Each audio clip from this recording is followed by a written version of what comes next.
ओम अज्ञानतिमिरन्धस्य ज्ञानाञ्जनशलाकया चक्षुरुन्मिलितं येन तस्मै श्रीगुरुवे नमः। नमो विष्णुपादाय कृष्णपृष्ठाय भूतले श्रीमते भक्तिवेदान्त स्वामीति नामिने। नमस्ते सरस्वते देवे गौरवाणी प्रचारिणे निर्विशेषा शून्यवादी पाश्चात्य देश तारिणे। जय श्री कृष्ण चैतन्य प्रभु नित्यानंद श्री अद्वैत गदाधर शिवासादि गौर भक्त वृंद। हरे कृष्णा कृष्णा कृष्णा हरे हरे। हरे रामो राम रामो हरे हरे। हरे कृष्णा। हम लोग श्रीमद् भगवद गीता अध्याय 8, तो कल हमने श्लोक संख्या 13 तक देखा था। तो 9 से लेके 10 से लेके 13 तक, 8.10 से 13 तक जो टेक्निकल प्रोसीजर है कि मृत्यु के समय कैसे भगवान को याद करना है षट चक्र योग के द्वारा, तो वो षट चक्र योग का जो टेक्निकल प्रोसीजर है वो 10 से लेके 13 तक दिया है। अब आज 14 से लेके 17 ये श्लोकों का उच्चारण करेंगे। अनन्य चेता सततम यो मां स्मरति नित्यशा तस्याहं सुलभा पार्था नित्ययुक्तस्य योगिना मामुपेत्य पुनर्जन्म दुःखालयम् शाश्वतम् नाप्नुवन्ति महात्मानः संसिद्धिं परमां गता आ ब्रह्म भुवना लोका पुनरवर्तिनो अर्जुन मामुपेत्य तु कौन्तेय पुनर्जन्म न विद्यते सहस्रयुगपर्यन्तम् अहर्यद्ब्रह्मणो विदु रात्रिं युगसहस्रान्तं तेहो रात्रो विदो जना। तो जब अर्जुन को भगवान षटचक्र योग बताते हैं 13वें श्लोक में, तो षटचक्र योग जब अर्जुन सुनते हैं तो उसका प्रोसीजर इतना कॉम्प्लेक्स है। जैसे हमने कल देखा था, उसको ओम का उच्चारण करना है, वेदों का पाठ करना है, ब्रह्मचर्य का पालन करना है और सारे इंद्रियों को संयम करके अपने प्राणों को नीचे से लेके ऊपर धीरे धीरे आज्ञा चक्र के वहां लेके आना है। तो अर्जुन समय तो बहुत मुश्किल है। तो अर्जुन भगवान से प्रश्न करते हैं कि इसका कोई सरल तरीका है क्या? तो बहुत कठिन मार्ग लग रहा है। भगवान 14 श्लोक बोलते हैं, अनन्य चेतास्ततम यो मां स्मरति नित्यशा तस्याहं सुलभा पार्थ नित्य युक्तस्य योगिना। तो इस अध्याय में अभी तक हम देखते हैं कि पहले 4 जो श्लोक थे उसमें पहले अर्जुन ने 8 प्रश्न किए शुरू के 2 श्लोकों में, फिर भगवान ने 7 प्रश्नों का संक्षिप्त में उत्तर दिया। फिर जो 8वां प्रश्न है कैसे मृत्यु के समय भगवान को याद किया जाए, वो बाकी के अध्याय में।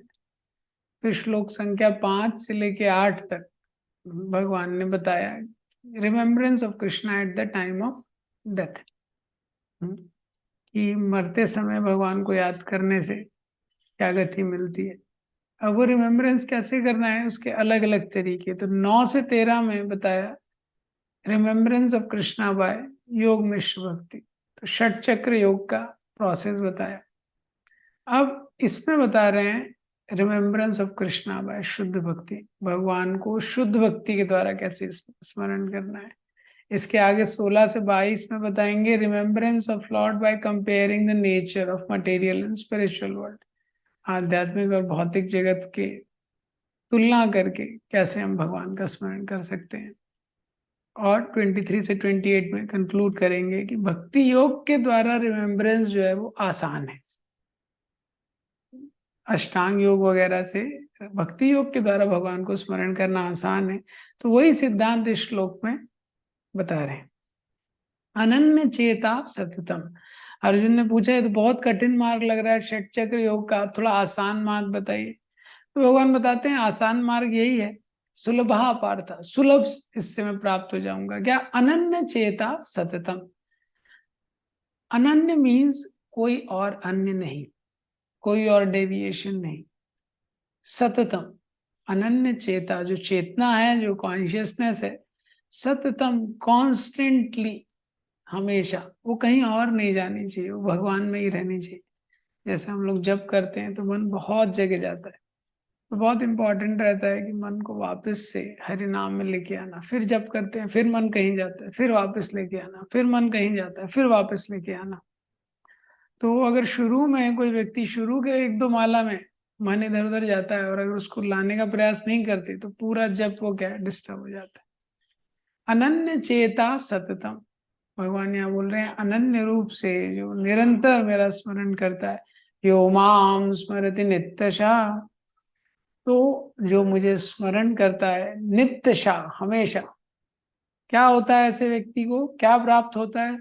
तस्याहं सुलभा पार्थ, ऐसे व्यक्ति के द्वारा मैं सुलभ हो जाता हूँ, वो मुझे प्राप्त कर लेता है। ऐसा व्यक्ति आसानी से प्राप्त कर लेता है, इजीली। नित्य युक्त योगिना, क्योंकि वो नित्य रूप से इंगेज रहता है, नित्य रूप से मेरी भक्ति में लगा रहता है।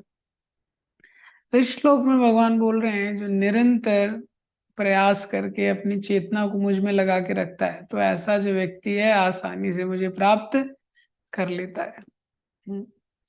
यही एकमात्र श्लोक है पूरी भगवत गीता में जहां पे भगवान ने इस शब्द का उपयोग किया है, सुलभा। सुलभा, सुलभा मीन्स सुलभ रूप से वो मुझे प्राप्त कर लेता है इजीली। तो यहाँ पे भगवान ने बोला ये जो भक्ति योग का प्रोसेस है ये इजी है। भक्ति योग का प्रोसेस है रिलेटिवली बहुत इजी है। भगवान बोल रहे हैं कि भक्ति के द्वारा मुझे आसानी से प्राप्त किया जा सकता है, क्योंकि पिछले श्लोक में, अभी पिछले कुछ श्लोकों में भगवान ने षट चक्र योग बताया है, और जो षट चक्र योग है उसमें बहुत सारी चीजें हैं। राग द्वेष से मुक्त होना है, ब्रह्मचर्य का पालन करना है, बहुत सीरियस चीजें उसमें इन्वॉल्व है। तो यहाँ पे भगवान बोल रहे हैं सुलभा, ये जो भक्ति है ये आसान है रिलेटिवली, इसके द्वारा भगवान को याद करना क्या है, आसान है। परमम पुरुषम, तो ये भगवान आगे भी बताएंगे कि भक्ति योग के द्वारा भगवान को प्राप्त करना वो आसान क्यों है। क्योंकि जो षट चक्र योग है उसमें इतने सारे चैलेंजेस हैं, तो वो किसी साधारण व्यक्ति के लिए बहुत मुश्किल है। जैसे वेदों का ज्ञान होना चाहिए, तो अभी किसी को संस्कृत नहीं आएगी तो फेल हो जाएगा। अभी ब्रह्मचारी होना चाहिए तो आधे उसमें चले जाएंगे। राग और द्वेष नहीं होना चाहिए तो कोई एक आध बचा होगा तो वो उसमें चला जाएगा। तो ये सारे योग मार्ग को करने के लिए बहुत मुश्किल है। तो भक्ति योग कैसे आसान है? भक्ति योग में क्या है, व्यक्ति, person can move faster and easier on the spiritual path, ये दोनों चीजें हैं। भक्ति योग में क्या है, वो फास्ट है अप्लाई रिजल्ट देने में, इसलिए प्रभुपाद जी ने उसकी तुलना की है लिफ्ट से। सीढ़ियों से कोई चढ़ता है तो टाइम लगता है, लिफ्ट से चढ़ेगा तो फास्ट हो जाएगा। और क्या है कि ये इजियर है। तो अर्जुन ने पहले भी 6वें अध्याय में भगवान से बोला था, जब भगवान अष्टांग योग का प्रोसेस बताते हैं, अर्जुन बोलता है भगवान ये तो मेरे लिए प्रैक्टिकल है नहीं। ठीक है, प्रभुपाद जी वो सारे तात्पर्य में लिखते हैं कि इसलिए हमको हरे कृष्ण मंत्र का जप करना चाहिए, भक्ति में लगना चाहिए, क्योंकि ये अष्टांग योग का प्रोसेस है, ये प्रैक्टिकल नहीं है। तो एक जो आलोचक हुए हैं, क्रिटिक, हाँ, प्रभुपाद की कमेंट्री पे बहुत कई बार उन्होंने लिखा है, तो बोलते हैं अरे भगवान ने रिजेक्ट नहीं किया अष्टांग योग का प्रोसेस। भगवान ने तो अर्जुन को बोला अभ्यासेन तु कौन्ते, जब अर्जुन ने बोला चंचलम ही मना कृष्णा, भगवान ने ये नहीं बोला तुम हरे कृष्ण मंत्र का जप करो।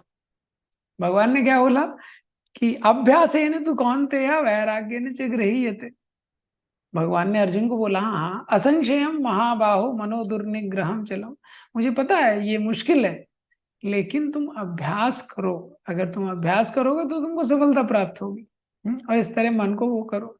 लेकिन भक्ति वेदांत स्वामी है, उन्होंने तो पूरा रिजेक्ट ही कर दिया, डायरेक्ट अपने परपोर्ट में लिख रहे हैं प्रैक्टिकल नहीं है।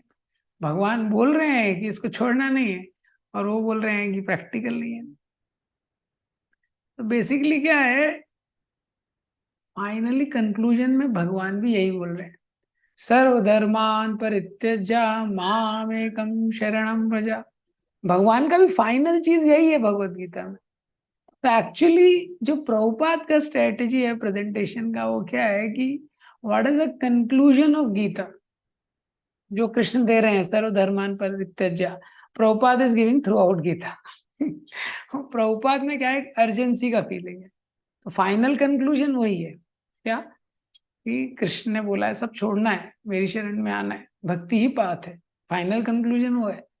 लेकिन भगवान ने उसको सिस्टमैटिकली प्रेजेंट किया है, और प्रभुपाद जी ने उसको कंसिस्टेंटली प्रेजेंट किया है। प्रभुपाद जी ने थ्रू आउट वो दिया है जो कंक्लूजन है, क्योंकि प्रभुपाद को अर्जेंसी है कि लोग कुछ पढ़ लेंगे यहाँ पे, और बहुत मुश्किल है कि इंडिया में कितने लोग कोर्स कंप्लीट करेंगे। ये तो पूरी भगवत गीता कौन पढ़ेगा, श्योर नहीं है। इसलिए हर पेज पे प्रभुपाद जी ने वही कंक्लूजन दिया है। तो ये श्लोक है सर्वधर्मान परित्यज्य। परित्यज्य बहुत स्ट्रॉन्ग वर्ड्स है, बहुत ही, और कुछ ही ऐसे शब्द होंगे परित्यज्य की तरह। परित्यज्य का मतलब जस्ट गिव अप।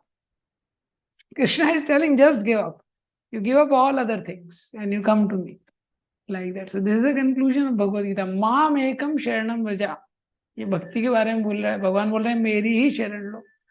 तो जो भगवान गीता के एंड में बोल रहे हैं, प्रभुपाद जी थ्रू आउट बोल रहे हैं, क्योंकि ये प्रभुपाद जी की करुणा है। और उसका उद्देश्य क्या है कि कोई भी गीता के कंक्लूजन को मिस नहीं करना चाहिए, ये पॉइंट है। हाँ। तो एनीवेज यहाँ पे इस श्लोक में प्रभुपाद जी ने बोला सुलभा, सुलभा मतलब ये इजी है।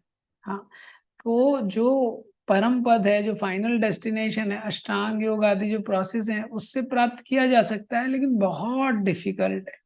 उसको करना क्या है, बहुत डिफिकल्ट है ये। लेकिन क्या है, ये जो है, क्योंकि कोई भी योग करें फाइनली मन को कंट्रोल करना है। तो अर्जुन ने 6वें अध्याय में बोला है वायु इव सुदुष्करम, मन को नियंत्रण में करना क्या है, वायु को नियंत्रण में करने की तरह बहुत दुष्कर है। और हर चीज का क्या है, पाइवोट मन है ये। तो अब यहाँ पे भगवान इसको सुलभ क्यों बोल रहे हैं? तो यहाँ पे क्या भगवान पे मन लगाना इजी है? यहाँ पे भी भगवान ने बोला है अनन्य चेता सततम। तो इजी है, लेकिन इतना इजी नहीं। हम लोग ये श्लोक पढ़ते हैं तो ऑलरेडी भगवान बोले 24 आवर मेरे बारे में याद रखो, तो कितना मुश्किल चीज है। देखिए, कोई भी आध्यात्मिक पथ पूरा एंटायरली इजी नहीं रह सकता। अरे ये संसार में एक छोटा सा कॉलेज प्राप्त करने के लिए, मेडिकल का, इंजीनियरिंग का, कोई एसएससी की तैयारी कर रहा है, यूपीएससी की तैयारी कर रहा है, वो सालों लगा देता है एफर्ट। तो भौतिक संसार में कुछ समय के लिए थोड़ा पद या प्राप्त करने के लिए कुछ पैसा, इतना व्यक्ति मेहनत कर रहा है। यहाँ पे हमको शाश्वत जो फल है उससे मिलने वाला है, हमको उसके लिए थोड़ा तो एंडेवर करना पड़ेगा ना ये। पर भक्ति योगा इजियर है, बाकी सारे योगा के कंपैरिजन में यही सबसे इजी है मन को भगवान में लगाना। क्यों? क्योंकि इसमें माइंड को एक पॉजिटिव एंगेजमेंट मिलता है बिगिनिंग से। पहला रीजन है माइंड की भक्ति योगा इजी है, ये हाईएस्ट है और बेस्ट है भक्ति योगा। क्यों? क्योंकि बाकी योग में क्या है कि इंद्रिय तृप्ति को छोड़ना है, आंखों से कुछ गलत नहीं देखना है, कान से कुछ गलत नहीं सुनना है, आप एकदम वहां चले जाओ, किसी से बात नहीं करना है। सारी योग पद्धति में लगभग लगभग ऐसा है। तो क्या है ना, नेगेटिव को छोड़ना बहुत मुश्किल होता है, ये माइंड के लिए ज्यादा मुश्किल है। पॉजिटिव को पकड़ना आसान है ये। तो बाकी योगा में क्या है, उसको सब कुछ छोड़ना है, सारे नेगेटिव टेम्पटेशंस को छोड़ना है ये। लेकिन भक्ति योगा में क्या है, उसको मन को मना कृष्ण निवेश, ये मन को भगवान में लगाना है। ये रिलेटिवली बहुत इजी है। क्यों? क्योंकि मन को लगाना भी इजी है, भगवान बहुत सुंदर है। और आप भक्ति का प्रोसेस देखेंगे, वो सुंदर कीर्तन है और इतने सुंदर ग्रंथ हैं, उसके बाद भगवान का दर्शन इतना सुंदर है, भगवान का प्रसाद इतना सुंदर है। तो इसीलिए मन को भगवान में लगाना रिलेटिवली बहुत इजी है।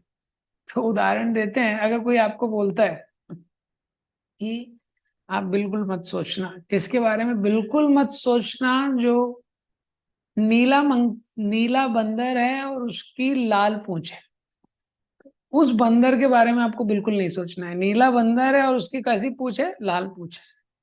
1 मिनट के लिए भी आपको उसके बारे में सोचना नहीं है, जो नीला बंदर है उसकी लाल पूंछ है।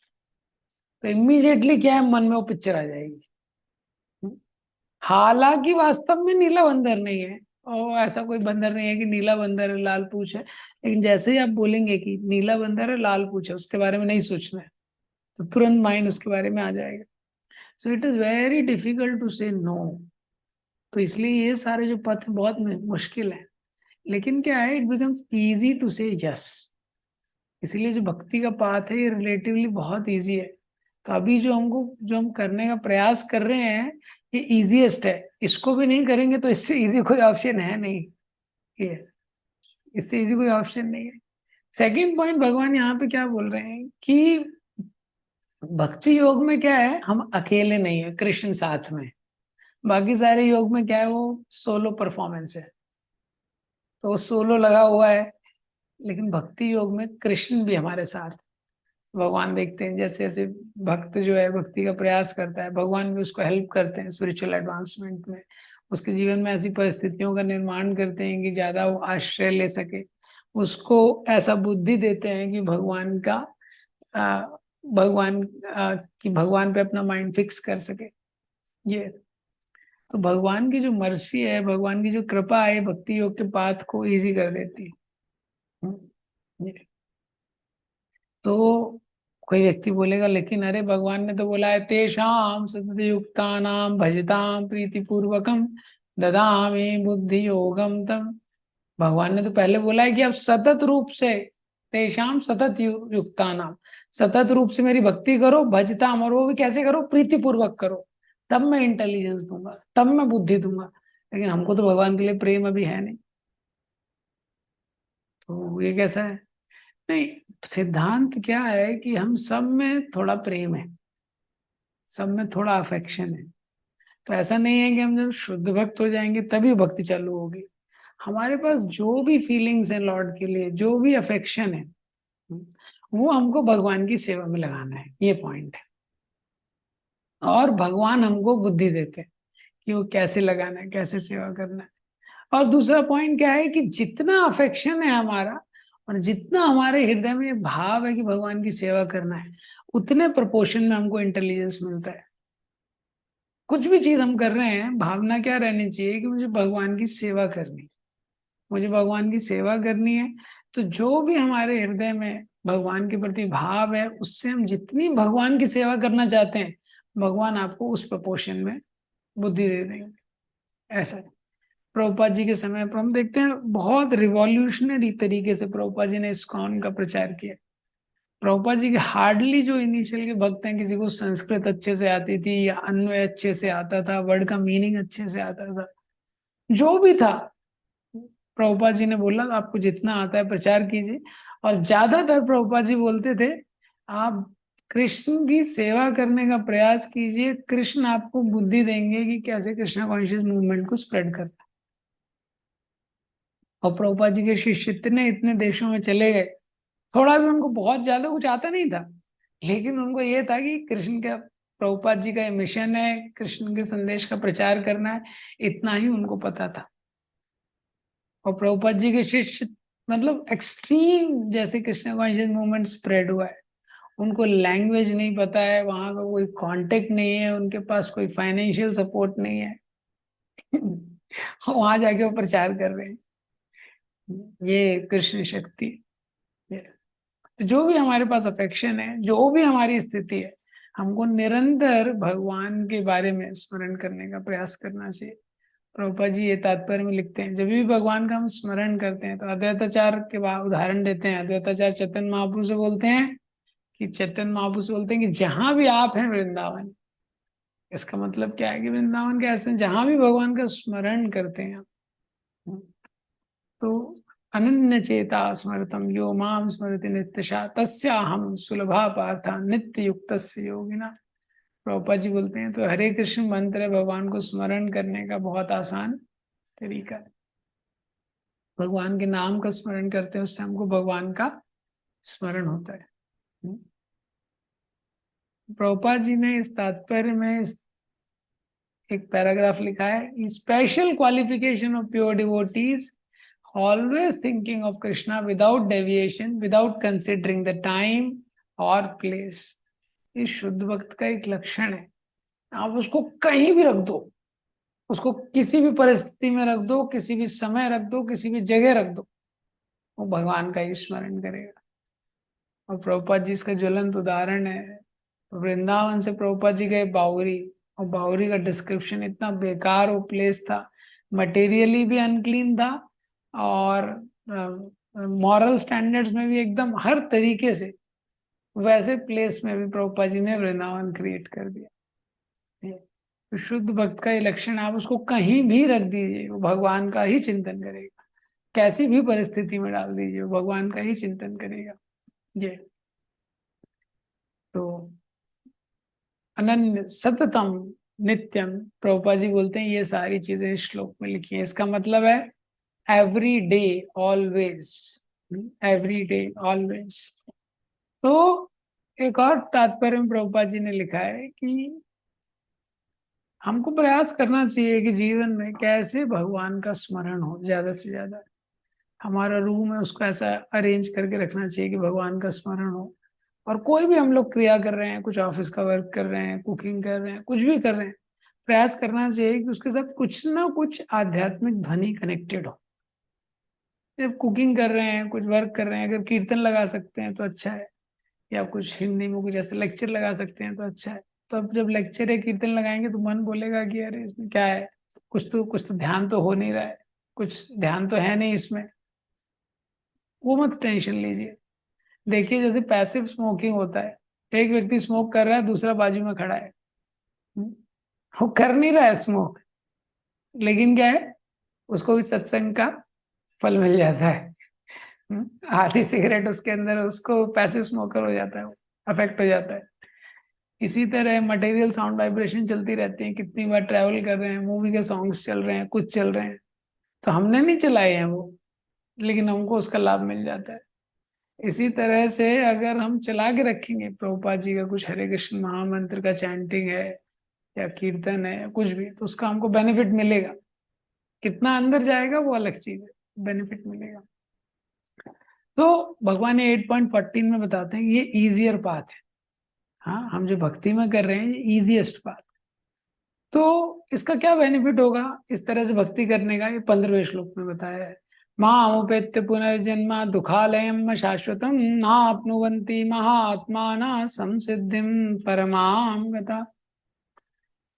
माम उपेत्य पुनर्जन्म, भगवान बोल रहे हैं अगर तुम इस प्रकार से भक्ति करोगे, माम उपेत्य, मुझे प्राप्त करोगे, और जब मुझे प्राप्त करोगे तो पुनर्जन्म, वापस से जन्म, कहाँ पे, दुखालयम अशाश्वतम, इस संसार में जो दुखालय है और अशाश्वत है, हाँ, वो लेना नहीं पड़ेगा। नाप्नुवंती महात्मा ना, तो महात्मा लोग हैं जो मेरी शरण लेते हैं, इस प्रकार से भजन करते हैं, तो इस संसार में वापस वो नहीं आते। ये दुख से भरा हुआ है, सम सिद्धि, हाईएस्ट परफेक्शन, परमाम गता, जो मेरा धाम है उसको अटेन करते हैं। तो ये बहुत फेमस वर्स है, हम लोग प्रीचिंग में इसको बहुत कोट करते हैं, दुखालयम अशाश्वतम, दुखालयम अशाश्वतम। तो कई बार दुखालयम शब्द बोलते हैं तो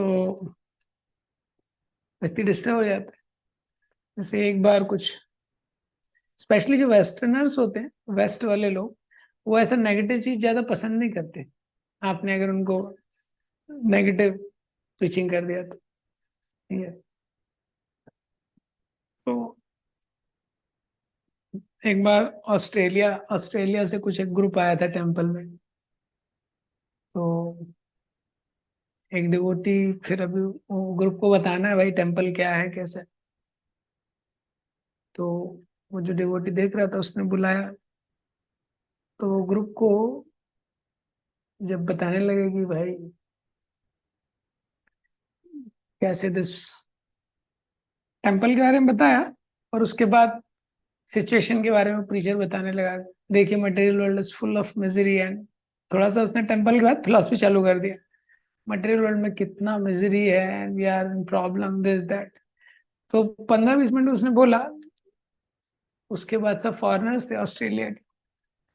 सो उसने पूछा, are you getting it, what I am trying to say, are you getting it? हाँ। तो उसमें 7-8 माता जी were there, 3-4 Prabhu ji were there. तो लोग बोलते हैं yes, misery misery misery. You like that? Yes, you understood. Misery, misery, misery. And then the speaker, then the preacher, then he changed the topic. So Western people, they don't much like such kind of things when you speak. So when we speak in preaching, so this is a very famous verse where we say that Krishna is telling those who are those who come to me, they don't have to come back again in this material world, dukhale. How to understand this? Dukh means misery. Ale means a place. तो कोई भी यहाँ ये संसार को दुखालय बोला गया है। तो इसका मतलब क्या है कि संसार में केवल दुख ही है क्या? Is world really a place of misery only? जैसे हिमालय बोलते हैं, तो हिमालय में क्या है? बर्फ है। पर क्या हिमालय में केवल बर्फ है और कुछ नहीं है क्या? नहीं, हिमालय के बहुत सुंदर भी है। हिमालय के पास जाएंगे तो ब्रेड टेक, इतना सुंदर वहां पे नेचुरल एटमॉस्फेयर रहेगा, लाइफ फॉर्म्स रहेंगे और ट्रीज रहेंगे, बहुत कुछ रहता है।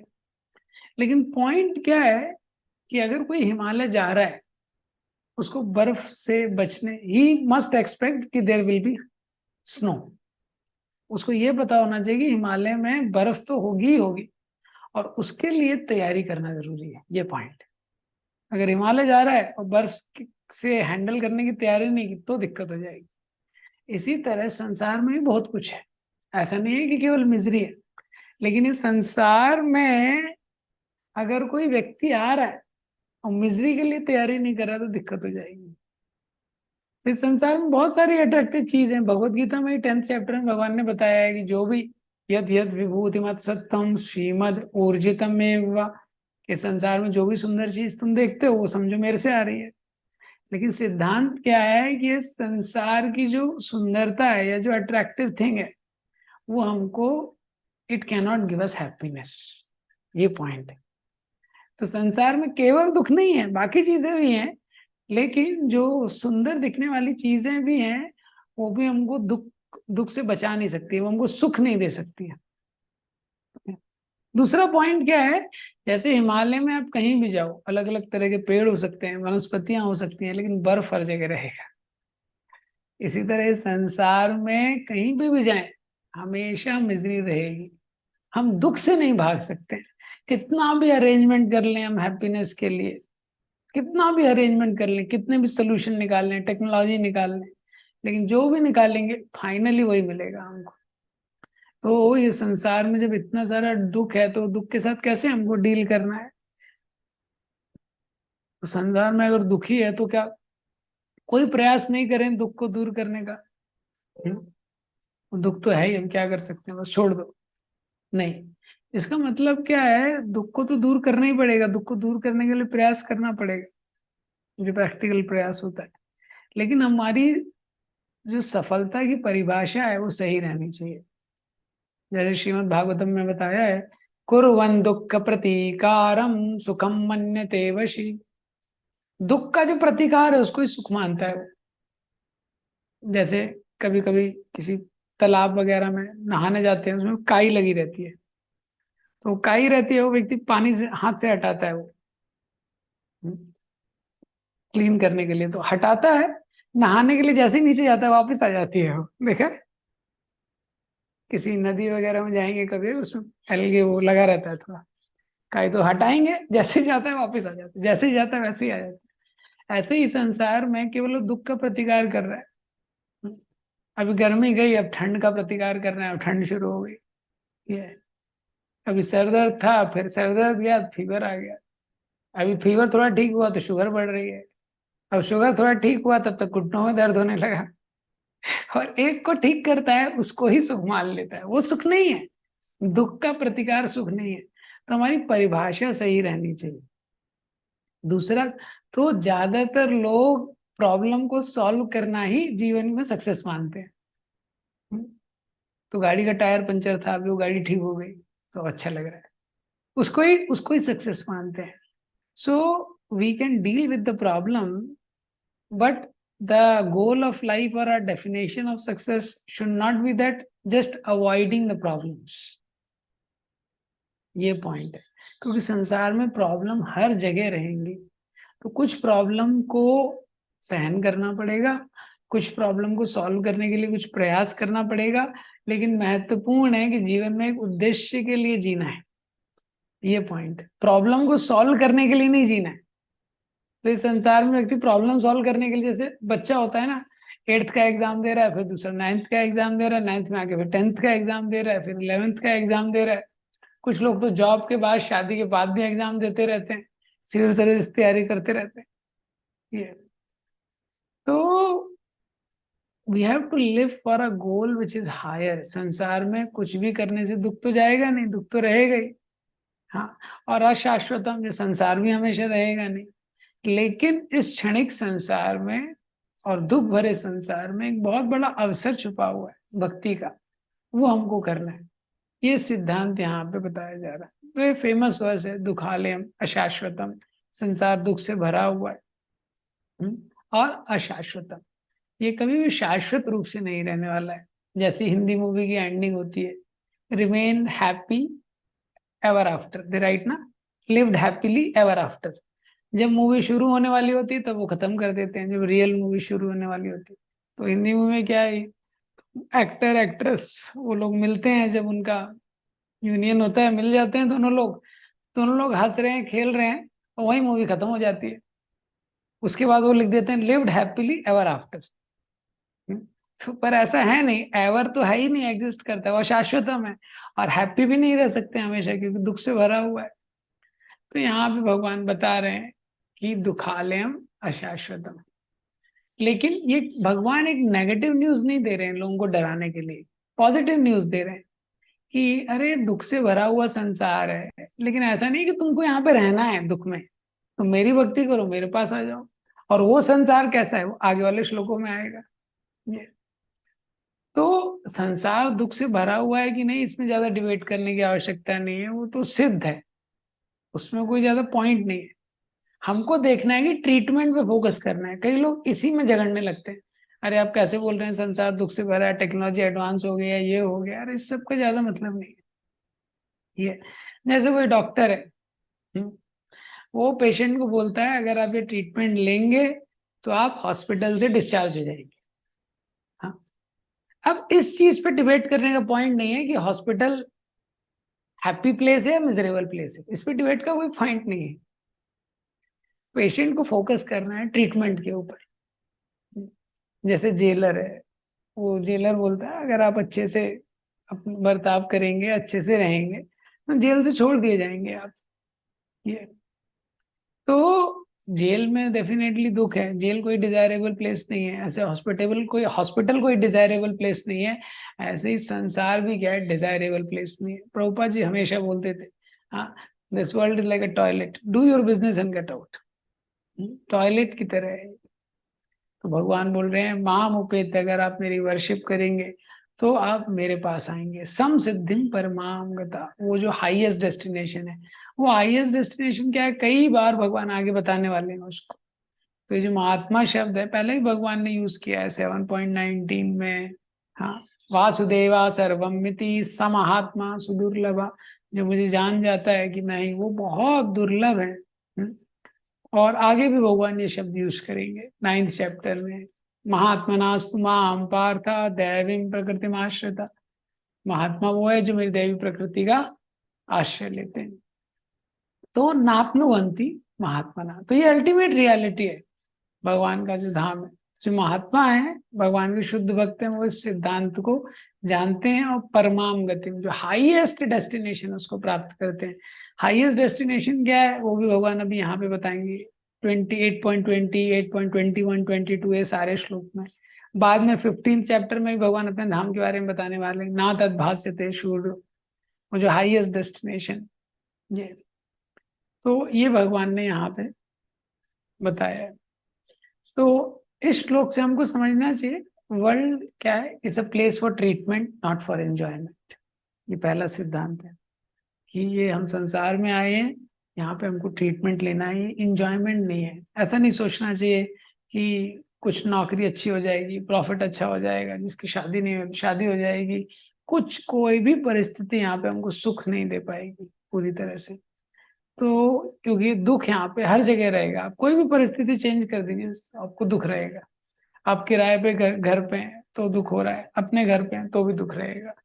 ये तो इसीलिए हमको समझना चाहिए दुख तो हर जगह है। तो misery is the fact of life but it is not the purpose of life. ये दूसरा लेसन है। तो मिजरी तो रहेगी लेकिन ये पर्पस नहीं है जीवन का, केवल मिजरी को सॉल्व करना। तो मिजरी को हम अवॉइड नहीं कर सकते हैं, दुख को अवॉइड नहीं कर सकते हैं, जैसे अपनी छाया को व्यक्ति अवॉइड नहीं कर सकता है। तो अगर कोई सोच रहा है मेरे जीवन में कोई दुख ना रहे, trying to get rid of misery is like trying to get rid of one's own shadow. तो वो पॉसिबल नहीं है। पर क्या है, हम एक उद्देश्य के लिए जी सकते हैं। तो इस श्लोक में भगवान ने बोला है सम सिद्धिम परमाम गता, वो हाईएस्ट परफेक्शन अटेन करते हैं। तो अर्जुन प्रश्न करते हैं, अरे अच्छा आपको प्राप्त करना है, इसको हाईएस्ट परफेक्शन क्यों समझा जाता है, सम सिद्धि के ऊपर समझा जाता है? तो अगला श्लोक भगवान बोलते हैं, आ ब्रह्म भुवनालोका पुनरावर्तिनो अर्जुना मामुपेत्य तु कौन्तेय पुनर्जन्म न विद्यते। आ ब्रह्म भुवनालोका, आ ब्रह्म भुवना लोका। सो यही संसार से टॉप मोस्ट प्लॉनेस्ट आ ब्रह्म, ब्रह्मलोक तक। आ ब्रह्म मीन्स ब्रह्मलोक तक। तो इस संसार में लोएस्ट जो लोक है उसके बाद जो टॉप मोस्ट लोक है ब्रह्मलोक, वहां तक। क्या है? दोनों में क्या समानता है, यहां से लेके वहां तक क्या कॉमन फैक्टर है? पुनर्वर्तिनो Arjuna, one has to come back again and again. पुनर्वर्तिनो, बार बार उसको आना पड़ता है। लेकिन माम उपेत्य तु कौन्तेय, अगर कोई मेरी पूजा करता है, मेरी वर्शिप करता है, मेरी भक्ति करता है, पुनर्जन्म वापस से जन्म न विद्यते, उसको नहीं लेना पड़ता है। तो भगवान यहाँ पे बता रहे हैं दो रास्ते हैं। हाँ, या दो रास्ते हैं और उनके दो क्या है, डेस्टिनेशन है, गंतव्य है। एक है भौतिक जगत। भौतिक जगत में जो हाईएस्ट डेस्टिनेशन है किसी को प्राप्त हो सकता है वो ब्रह्मलोक है। भौतिक जगत में जो हाईएस्ट है, यहाँ से शुरुआत करके यहाँ पे प्रधानमंत्री, प्राइम मिनिस्टर, उसके बाद ऊपर जाएंगे तो ऊपर के prime minister, prime chief minister हैं, इंद्र वरुण, ये सब। हाँ, हाईएस्ट जो प्राप्त हो सकता है व्यक्ति को, तो वो क्या है, ब्रह्मलोक है। तो भक्ति के अलावा व्यक्ति अगर कुछ भी ट्राई करता है तो एकदम बेस्ट भी रहेगा, एकदम पुण्य जीवन व्यतीत करेगा, तभी भी ब्रह्मलोक तक जाएगा। और भगवान बोल रहे हैं ब्रह्मलोक तक सब टेम्परेरी है, वो हमको क्या है, शाश्वत रिजल्ट नहीं दे सकता है। लेकिन जब भगवान की भक्ति करेंगे, दूसरी लाइन में बोल रहे हैं, तो हमको शाश्वत रिजल्ट मिलेगा। ये तो कोई बोल सकता है कि ब्रह्मा जी का जीवन भी तो इतना लंबा, ऐसा लगता है वो तो अमर ही है। नहीं, लेकिन ब्रह्मा जी का जीवन भी अमर नहीं है। ब्रह्मा जी ये बहुत लंबा जीवन है, लेकिन क्या है, ब्रह्मा जी का भी आयु जो है वो समाप्त होता है जब ये जो पूरा ब्रह्मांड है उसका नाश होता है। तो प्रभुपा जी तात्पर्य में ये श्लोक कोट किए हैं श्रीधर स्वामी की कमेंट्री से। ब्राह्मणा स ते सर्वे संप्राप्ते प्रति संचारे परास्यांते कृतात्माना विशन्ति परम पदम। ब्राह्मणा सह ते सर्वे, ब्राह्मणा मीन्स यहाँ पे ब्रह्मा जी के लिए बोला जा रहा है। सह ते सर्वे मतलब उनके जो एसोसिएट हैं, ब्रह्मा जी अपने सारे पार्षदों के साथ संप्राप्ते प्रति संचारे। ये कौन से पार्षद हैं? जो इंगेज हैं, प्रति संचारे जो इंगेज हैं। परास्यन्ते कृतात्मान, परास्यन्ते मतलब जो परम सत्य है, कृतात्माना मीन्स सेवा। तो ब्रह्मा जी अपने सारे पार्षदों के साथ जो भगवान की सेवा में लगे हुए हैं, प्रविशन्ति परम पदम, प्रवेश करते हैं किसमें, परम पद में, जो हाईएस्ट डेस्टिनेशन है। तो यहाँ पे ये सिद्धांत बताया जा रहा है कि जो ब्रह्मा जी जो शुद्ध भक्त रहते हैं, जो ब्रह्मा शुद्ध भक्त रहते हैं, वो अपने पार्षदों के साथ भगवान के धाम जाते हैं, उनको यहाँ पे नहीं आना पड़ता है। हाँ, तो कोई ब्रह्मा है पूरी तरह से शुद्ध है, भगवान की भक्ति में लगे हुए हैं, तो वो अपने पार्षदों के साथ, क्योंकि ब्रह्मलोक में भी वो भक्ति कर रहे हैं, वहां भी हरे कृष्ण मंत्र के जाप कर रहे हैं, ये तो वहां से वो क्या है अपने धाम को जाते हैं। लेकिन यहाँ पे पॉइंट क्या है कि वो जरूरी नहीं है, ये ऐसा निश्चित नहीं है कि वहां पे हर कोई शुद्ध भक्ति करके भगवान के धाम जाएगा, ये पहला पॉइंट है। दूसरा पॉइंट यहाँ पे है कि ब्रह्मलोक में भी अगर कोई भक्ति करेगा तो उसको वही रिजल्ट मिलेगा वो भगवान के धाम जाएगा अगर ब्रह्मलोक में भी भक्ति करेगा। तो ब्रह्मा जी और उनके पार्षद भक्ति करते हैं क्या? हाँ, उनके पार्षद भी भक्ति करते हैं, लेकिन यहाँ पे मेन सिद्धांत क्या है कि जो ब्रह्मलोक है, जो कोई या स्वर्ग आदि लोक है, ये भक्ति के लिए प्राइमरी प्लेसेस नहीं है, ये क्या है पुण्य के प्लेसेस हैं, पुण्य के। जैसे किसी को अमेरिका का वीजा मिला हुआ है, वो 1-2 महीने रह सकता है वहां पे, फिर वापस आता है। तो पुण्य और भक्ति सेम नहीं है, ये इंडिया में लोगों को पता होना बहुत इंपॉर्टेंट। इंडिया में लोग सोचते हैं पुण्य भक्ति है, नवरात्रि का कहीं अभी व्रत रख रहे हैं लोग, या इस प्रकार की कुछ चीजें कर रहे हैं, उनको लग रहा है यही भक्ति है। हाँ, ये तो ये भक्ति नहीं है, पुण्य अलग है, भक्ति अलग है। कोई शनिदेव के यहाँ जा रहा है, पीपल को जल चढ़ा रहा है, ये सब भक्ति नहीं है।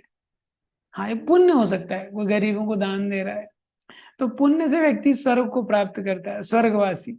ये और वहां पे पुण्य का उसका संचय, पुण्य को, पुण्य के द्वारा वो एंजॉयमेंट करता है ये। और भक्ति अलग है, जैसे हम देखते हैं इंद्र है, वो स्वर्ग में है, वहां पे अप्सराएं नृत्य कर रही हैं, उसको वो एंजॉय कर रहे हैं, तो भक्ति होगा नहीं है, वो भोग है। लेकिन वो भोग क्या है, वो पाप नहीं है। वो भोग कैसा है, उसने पुण्य किया है, पुण्य के बाद उसको वो स्थिति मिली है, तो वो राइटफुल एंजॉयमेंट है उसका, ये अपने पुण्य का जो फल प्राप्त वो कर रहा है। लेकिन क्या है, वहां पे इतना ज्यादा एंजॉयमेंट ऊपर है, ऊपर अवेलेबल है, अनअलॉयड भक्ति करना वहां पे मुश्किल हो जाता है।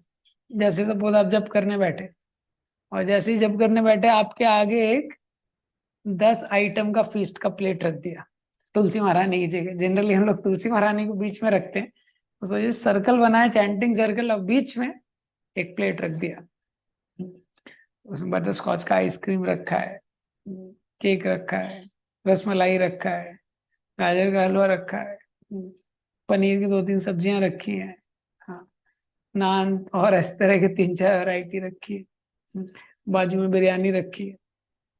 और आपको जब करना है, और प्लेट को देखते हुए करना है, वो प्लेट सामने रखी है, उसको देखते हुए आंख खोल के आपको जब करना है। तो कैसे व्यक्ति अटेंटिव चैंटिंग करेगा? बहुत मुश्किल हो जाएगा उसके लिए। हाँ, वो कर सकता है कोई, लेकिन बहुत मुश्किल हो जाएगा। तो इतना ज्यादा अगर प्लेजर अवेलेबल है, इतना ज्यादा सुख अवेलेबल है, भगवान का स्मरण करना बहुत मुश्किल है ये। इसीलिए ऊपर वाले लोगों में बहुत मुश्किल हो जाती है। तो वो पाप नहीं करते, लेकिन शुद्ध भक्ति नहीं कर सकते, शुद्ध भक्ति करना बहुत मुश्किल हो जाता है ये। तो अगर हमको सिद्धांत ये है कि अगर हमको अच्छे से शुद्ध भक्ति करनी है, तो ये बेस्ट प्लेस है, जो अर्थ है, ये बेस्ट प्लेस है। और अगर हम यहाँ पे भगवान की शुद्ध भक्ति में लगने का प्रयास करेंगे, तो भगवान के धाम जा सकते हैं। और अगर हम मिक्सड अप हो गए, तो फिर ऊपर नीचे कहीं तो जाना पड़ेगा। तो सीरियस डिवोशनल सर्विस के लिए बेस्ट प्लेस है ये। यहाँ से हम डायरेक्टली भगवान के धाम जा सकते हैं। जैसे आपको किसी एग्जाम की तैयारी करनी है, तो करी तो कहीं पे भी जा सकती है, व्यक्ति गांव में कर सकता है, घर में कर सकता है, लेकिन कुछ बेस्ट प्लेसेस रहती है। आईआईटी के एग्जाम की तैयारी करनी होती है, व्यक्ति कोटा में जाता है, मेडिकल की तैयारी करनी है, एल में कोचिंग लेता है। तो कुछ फेमस जगह रहती हैं जहाँ एक ऐसा इन्वायरमेंट रहता है कि उसको बेस्ट किया जा सकता है।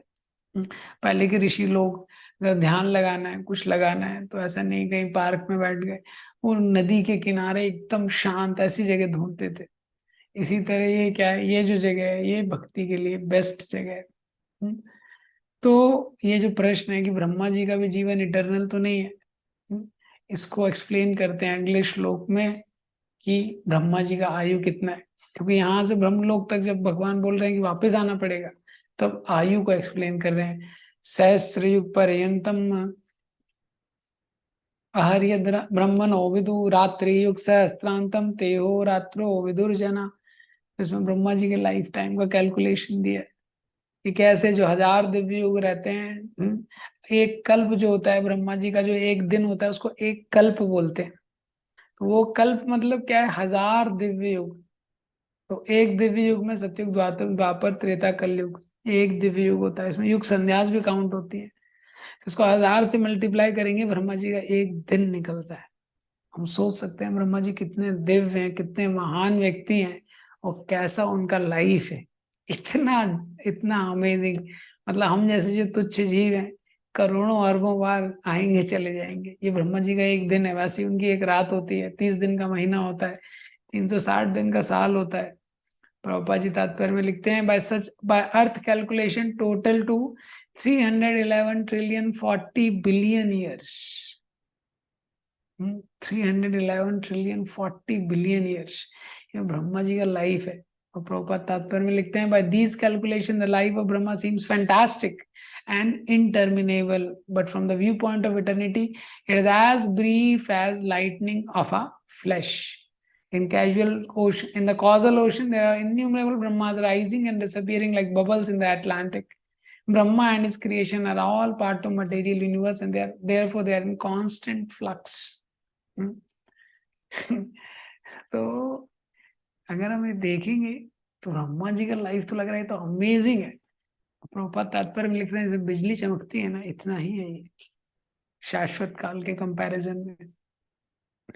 तो इससे हम समझ सकते हैं कि लाइफ में कैसी चीजें टेम्परेरी। जब ब्रह्मा जी का लाइफ टेम्परेरी है तो हम लोग कौन है।